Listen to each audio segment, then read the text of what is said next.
आता आपल्या आवडत्या मालिकेचे संपूर्ण भाग मालिका प्रसारित झाल्यानंतर लगेचच पाहू शकता फक्त सन नेक्स्ट वर. भारतातील प्रेक्षकांसाठी मोफत सेवा.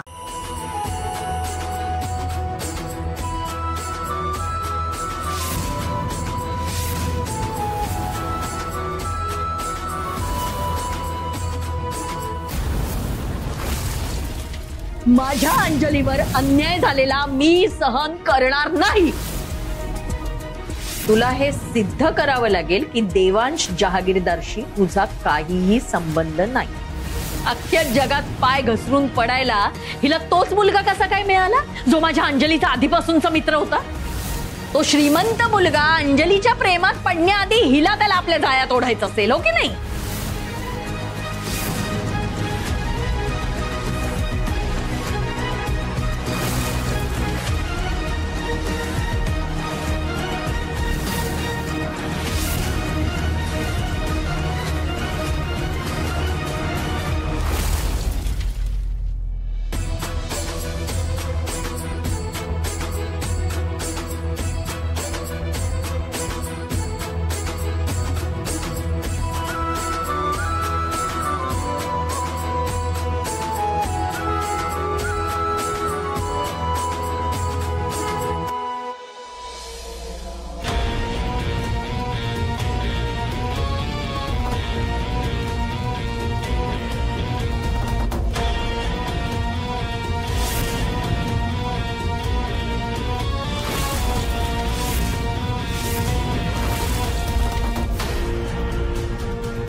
ऑफ झालं.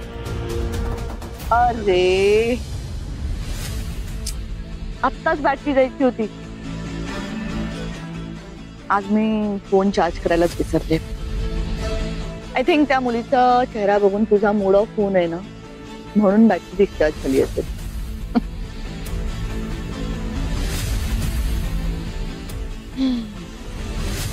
आई मला सांग, तू काय करायचं ठरवलंय या मुली बरोबर? तिचं काय करायचं हे मी अजून तरी असं काही नीट ठरवलं नाहीये, पण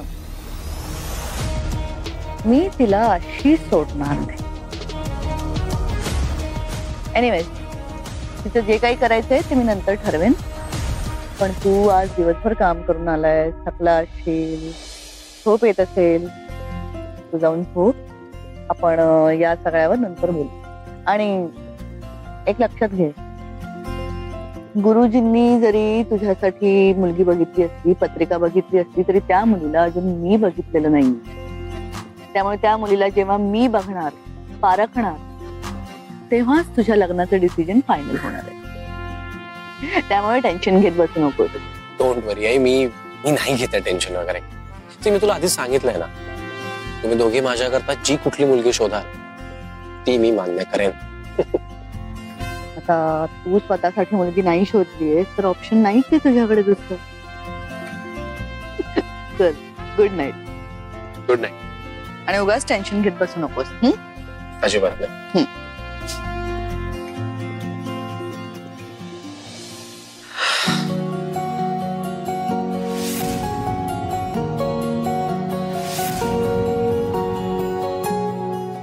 सई, सई सई अगं थांब. सई सई सई बाळा थांब जरा. सई अगं सई सई ऐकून तरी घे अगं.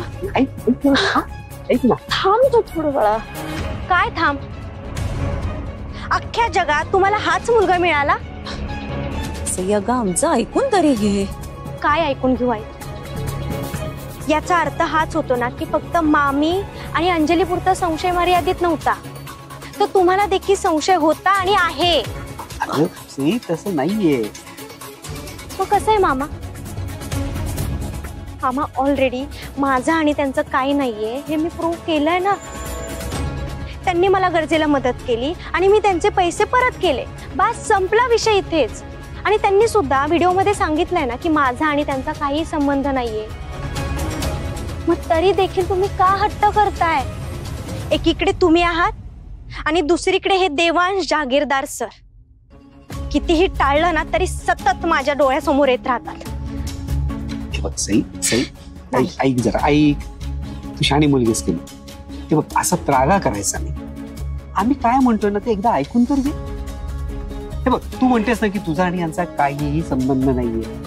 अगं आमचा पूर्ण विश्वास आहे तुझ्यावरती. हो ना. आणि अगं आमच्या ध्यानीमनी पण नव्हतं यांचं नाव. ते गुरुजींनी स्थळ सुचवलंय. काय? हो अगं आम्ही आज सहजच तुझी पत्रिका गुरुजींकडे दाखवायला म्हणून घेऊन गेलो. तेव्हा गुरुजींनी सांगितलं की हाच मुलगा तुझ्यासाठी अगदी योग्य आहे.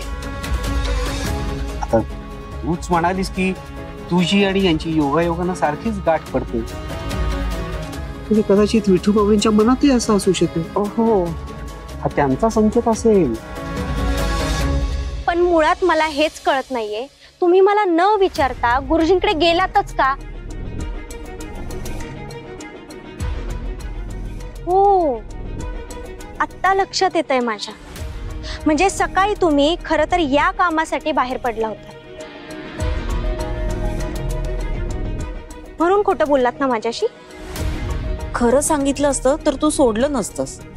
हो कारण माझ्या मनाची तयारी नाही अजून लग्न करण्याची. मामा आई मी तुम्हाला किती वेळा सांगितलंय, जोपर्यंत वरुणचं शिक्षण होत नाही आणि मामीचं कर्ज फेडून होत नाही ना तोपर्यंत मला लग्न करायचं नाहीये. आणि या देवाण जागीरदार सरांवरून आपल्या घरात किती मोठं महाभारत घडलं हे विसरलात का तुम्ही? तरी देखील तुम्ही मला यांचाच फोटो दाखवताय. सॉरी आहे, मी त्यांच्याशी लग्न नाही करू शकत. सई सई अगं थांब, ऐकून घे ना बाळा. ऐकून तर घे. काय ऐकून घेऊ? मला पुन्हा आपल्या घरात हे सगळं घडू द्यायचं नाही. आणि इथून पुढे देवाण जागीरदार सरांचा विषय सुद्धा नाही काढायचा माझ्यासोबत. मला नाही लग्न करायचं.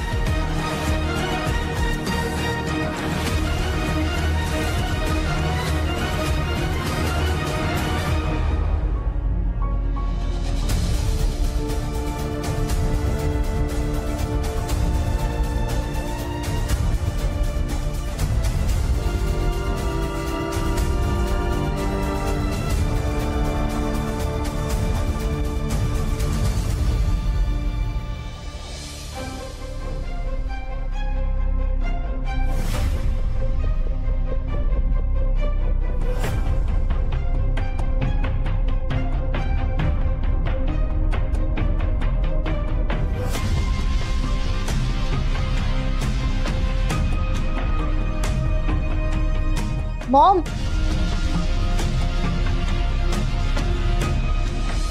तुला एवढीच हाऊस होती वॉक करायची तर जायचं होतंस ना सई आणि आत्या बरोबर.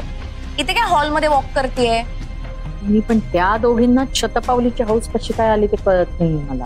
म्हणजे काहीतरी गडबड आहे अंजली. कसली गडबड? म्हणजे बघ देवळात गोडाचा नैवेद्य गेलाय काही कारण नसताना आणि लगेचच या मायलेकींना शतपावलीला जावं असं वाटलं.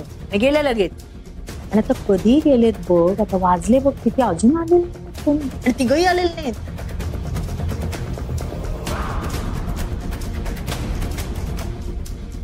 काय मग